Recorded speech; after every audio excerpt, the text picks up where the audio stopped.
Hi, and welcome to my last installment in the Christmas calendar series. And that means hopefully when you're watching this, it's Christmas time. And in Norway, the Christmas starts at the 24th. And the normal thing to say is that it starts at 5 in the afternoon. So that's when the Christmas starts in Norway. In some countries it doesn't start until the morning after. But this is the 24th installment in my series. And we started with IBM. We did have a new IBM yesterday. And we are going to follow up with another IBM today. And this is a rather heavy lift.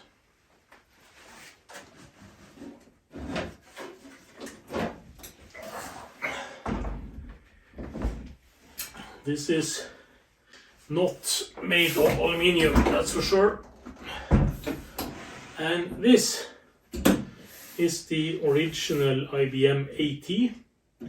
And I do have two of these machines, so that's not quite right to say, because the other 5170 I have is a machine that's mangled and tangled with, so it contains almost no original parts. It's swapped power supply and it's swapped motherboard. It actually, when I got it, had a 386 motherboard that was heavily corroded by battery acid. It's two reasons for that, because they hadn't bothered to take out the battery from the IT, so that was still in the machine in the original compartment, and that had leaked, and in addition to that the battery on the main board itself had leaked. But this machine is in a more original condition. It's not totally original as we will see, and it does have some transportation damage or storage damage, or maybe it was just normal computer rage. We will look into that in a moment. I will move the camera up close so we can try to take a closer look of this beauty. Yeah, we will try something like that. And as you can see, this machine has the original drives. It's the 1.2 megabyte drive on top and the 360 megabyte drive in the bottom. You can see the small asterisk here. That means that this is the 360 point drive. And not all of these had two drives, and not all of them had the 1.2 and the 360 drive. Otherwise, you do have the hard drive, and you have the power light, and you have the switch, and you have the original IBM personal computer badge. And they also have a sticker here, made in UK, and why, I don't know. This is not original, this is a demo kind of sticker. And on this side is nothing much to see, but you can see here that this machine has had some heavy blow to it at some point. It's have a rather huge dent here, and there is also a dent over here. And you can also see that it goes a bit down over here. And on the other side we have the beautiful original power switch. And on this side we have a sticker that says IBM, and it sets the 5170 type, and it says serial number 46894. What this is, if it's original, if it's from the factory, if it's a service label, I don't know.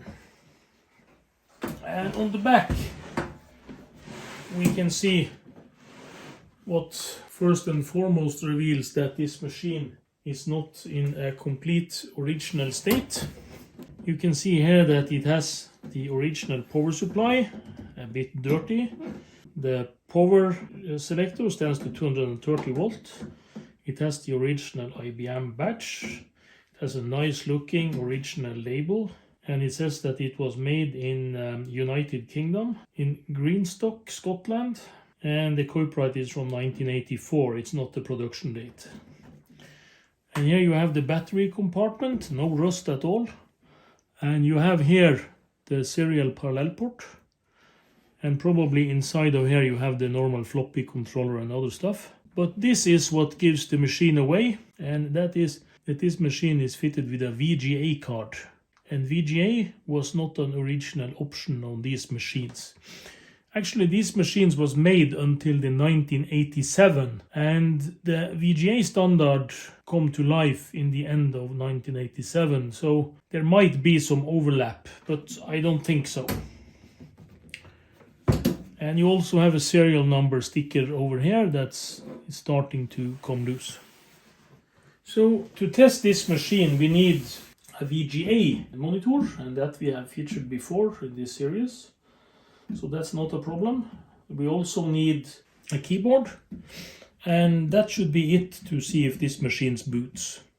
But we do have to be aware that these machines, sometimes they tend to explode. There are some tantalums that starts to get old and they short out and they make these horrible fires when they go out. In this power supply I do believe that there are Rifa caps inside it. So we have to see. But the first thing I will do on this now is to take off the lid so that I can check that nothing is loose inside this computer. And I forgot to mention, I have never ever turned this on. So this will be a first. Yeah, I do a bit of a zoom out so that we can see what's going on. Since this is on IBM, I need a normal screwdriver, not a star driver.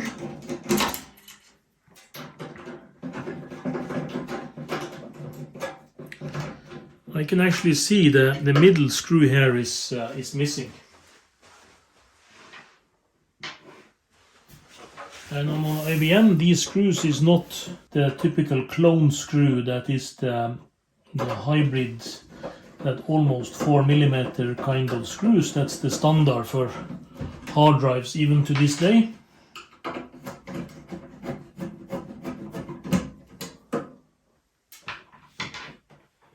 These screws are a slightly bit bigger than that. Like so, and now the lid should slide like so. And this looks really clean inside, so someone has been inside and cleaned this out, that's for sure. And there is a date here. I do think it says September 1986 inside the lid here. I'm not sure if that is right, but that is one way to see this. And yeah, we do see that this machine is well populated with cards. If I take this way, we have the VGA card, and this is a 16-bit VGA card. We do have a memory card. We do have the serial and parallel card, and we do have the combined floppy and hard drive controller. We do have an original IBM battery. It does not seem to have leaked.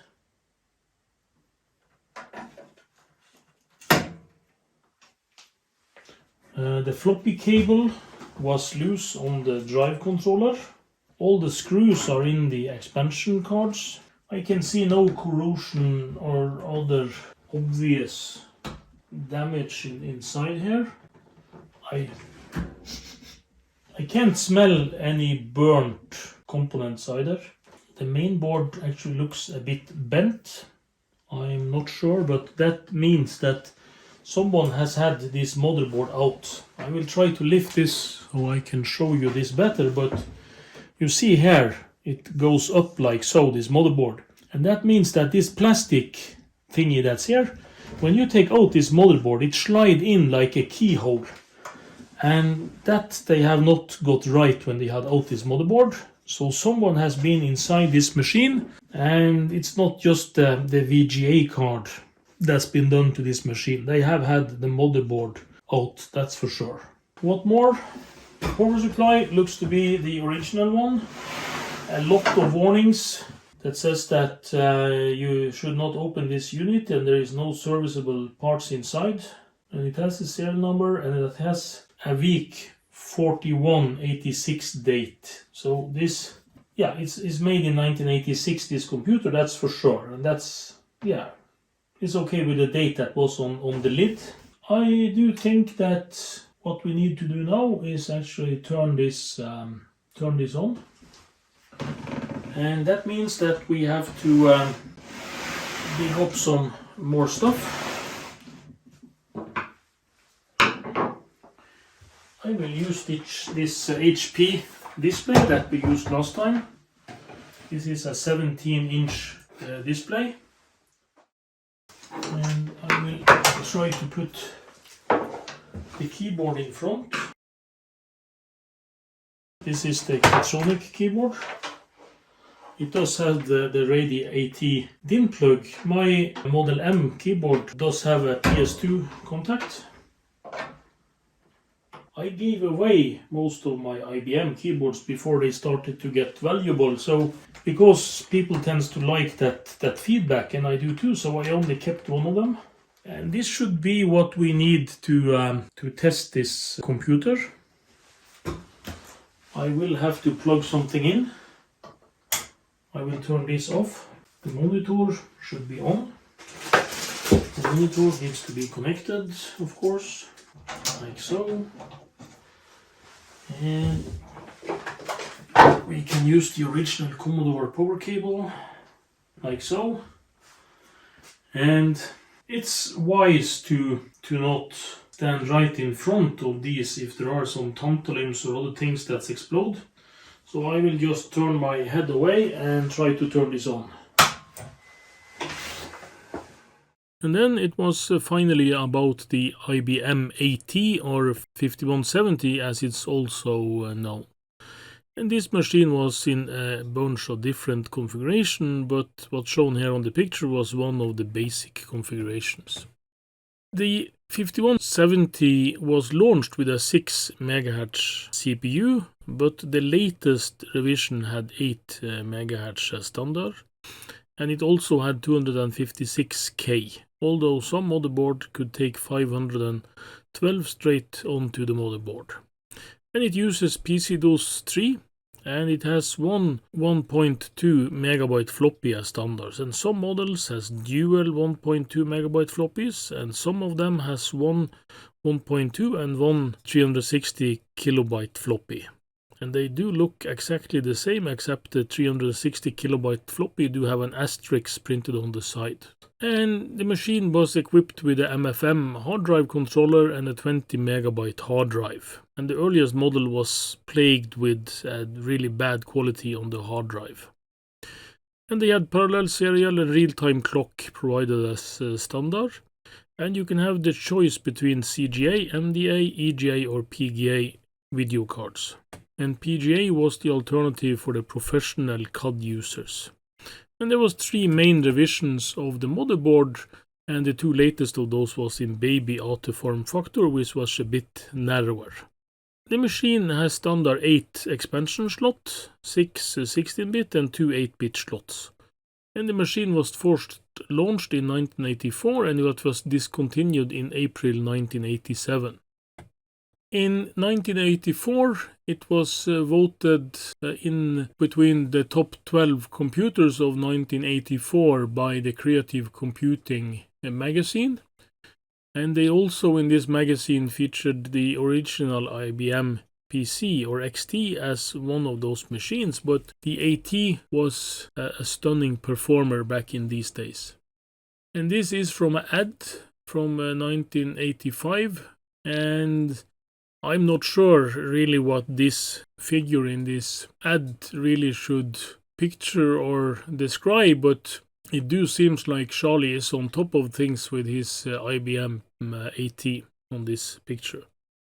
And the line of PCs was evolved a bit since the first PC was launched in 1981.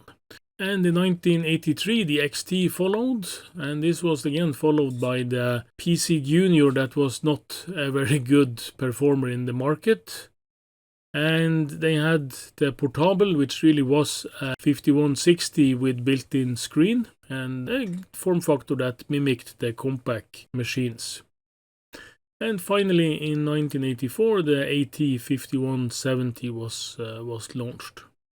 And the service manual for the 5170 is available online, from several sources, and the manual is way below average. But it has no schematics for the PSU, and there also are some other emissions in this service guide that make it not in the same class as the original PC. And there is also some less detail about the later board revision, as they're mostly described by some of the differences when it comes to the later version, especially the absolute latest 8 MHz version, which had the same board in a sense as the latest 6 MHz version, but only a faster crystal. But this manual do go in depth, and there is much to learn about PC technology in general by browsing through this manual. Especially I like the chapter about serial communication devices. It's starting, you can hear it. The hard drive tries to start. It does not manage to start, and we have seeking sounds from both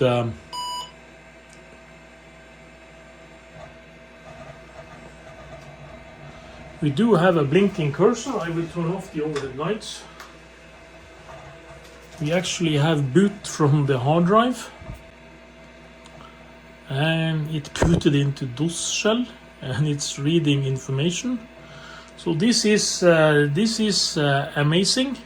I will try to move out so that we can do a close-up of the monitor. Yes, like so. This machine, Bibtech, maybe this has been used on a library, or bibliotek as we say in Norway. I'm not sure what everything of these is, but we do have some Norton here.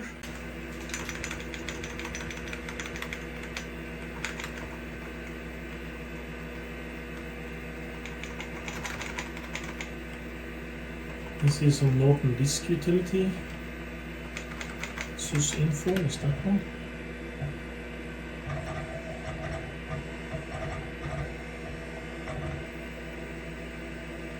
Yeah, and here you can see this is DOS 5 IBM PC80. It's built-in BIOS is from November 1985. Nothing much else. There was no speed test on this, so we do not yet know if this is a 6 MHz or 8 MHz CPU. There also was PC tools, and I'm not sure what version this is, but this says that the date is 1993. I'm not sure what command starts the shell on this. Vict Xmas.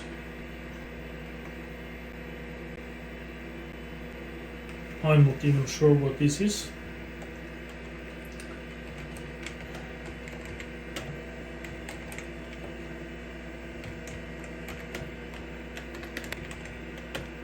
There was no started by the files in that one.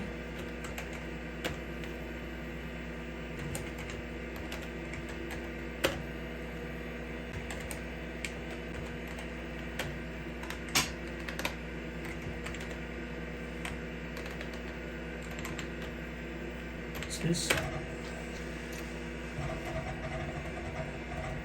File Express. Express where?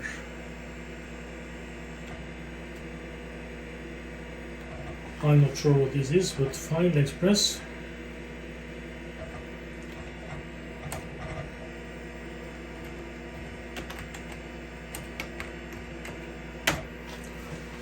You have something that's called Songs, and you have something that's called Kiran and DB that's V-Base EV. You have Friday, you can see what that is.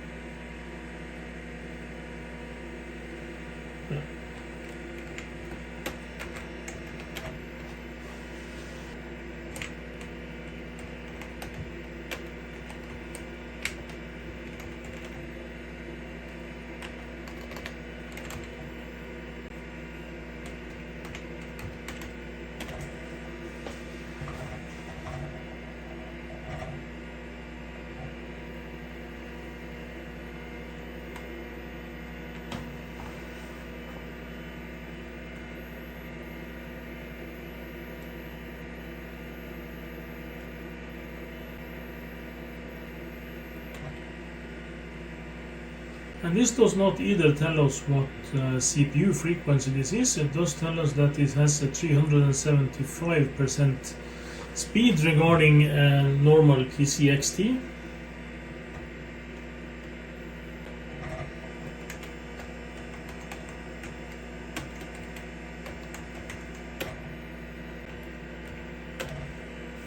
If there are not anything else useful on this computer, it's at least heavy on the file browser tools, as it was also Norton Commander on this machine.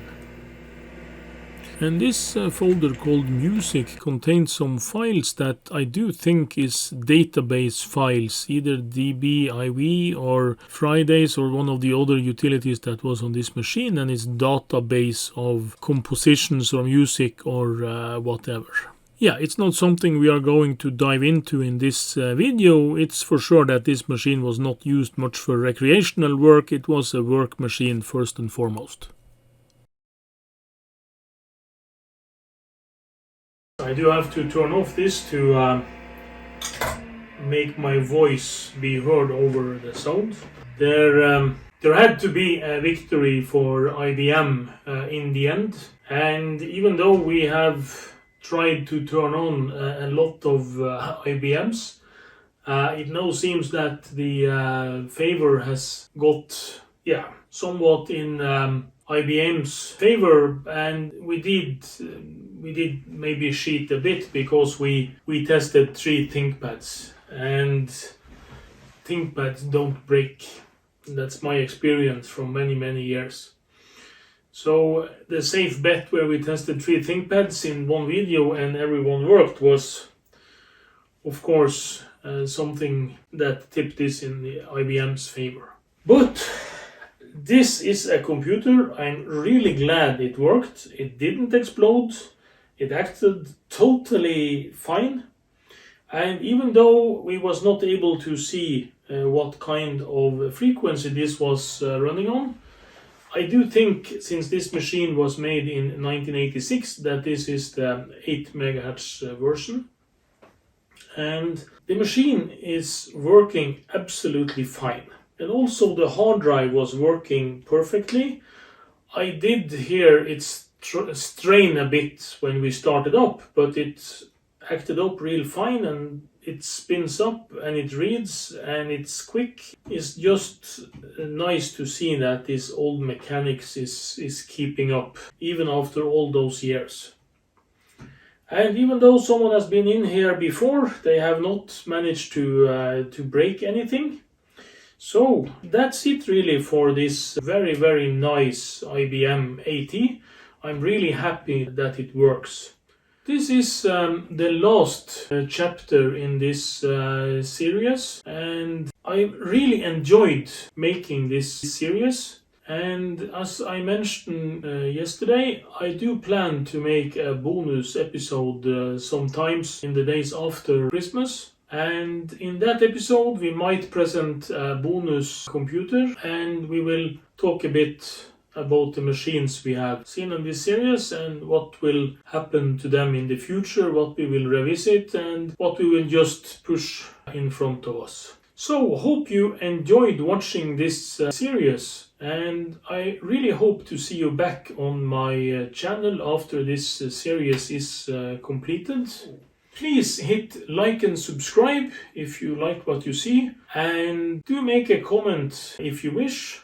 And happy Christmas and holidays for everyone, even those of you that don't celebrate Christmas. There is a special holiday spirit out there for everyone, even in these troubled times. So, thanks for watching. Hope to see you again in my next installment.